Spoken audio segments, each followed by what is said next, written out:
হচ্ছে মূলত এই লেক্সাস কারে আমরা রেডিয়েটর কন্ডেন্সার খুলে ক্লিন করলাম। গাড়িটা মূলত ওভারহিট হয়ে যায় এবং গাড়িটার ফ্যান মোটরগুলো নষ্ট হয়ে গেছে।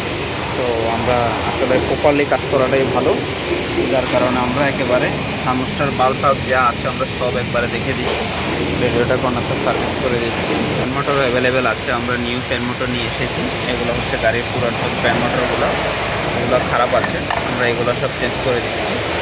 এগুলো নতুন ফ্যান মোটর, এগুলো লাগাই দিচ্ছি। সার্ভিস সেন্টারে আসলে অনেক কাজের চাপ, অনেক গাড়ি, প্রচুর গাড়ি সার্ভিস সেন্টার।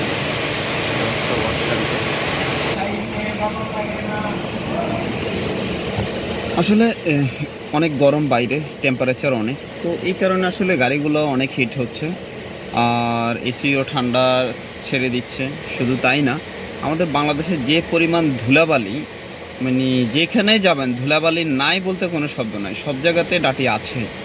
তো আসলে অলরেডি আমি ভিডিওতে দেখিয়েছিলাম যে কি পরিমাণ ধুলাবালি, আর আমি যখন ওয়াশ করলাম দেখতে পেয়েছেন যে শুধু কাদা বের হচ্ছে, সব বালি কাদা।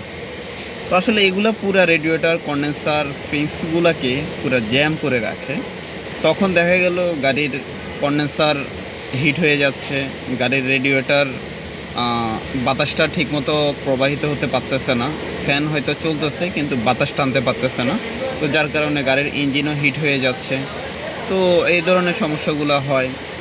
অথচ আমার ফ্যান ঠিকই চলতেছে কিন্তু গাড়ির টেম্পারেচার অনেক হাই, বা অনেক সময় দেখা গেল তখন রানিংয়ে গাড়ি স্টার্ট বন্ধ হয়ে যাচ্ছে বিকজ ওভারহিট। তো এই ধরনের সমস্যাগুলো হচ্ছে অ্যাভেলেবেল, বা আমি অ্যাজ এ টেকনিশিয়ান আমি পাচ্ছি এই সমস্যাগুলো, যার জন্য আমি আপনাদের সাথে শেয়ার করা। তো অবশ্যই আপনাদের যাদের এই ধরনের সমস্যা, গাড়ি ওভারহিট হয়ে যাচ্ছে, আমার সাথে যোগাযোগ করতে পারেন। আমরা খুব যত্ন সহকারে দক্ষ টেকনিশিয়ানের মাধ্যমে আমরা কাজ করে থাকি। ঠিক আছে, আসসালামু আলাইকুম রহমতুল্লাহ।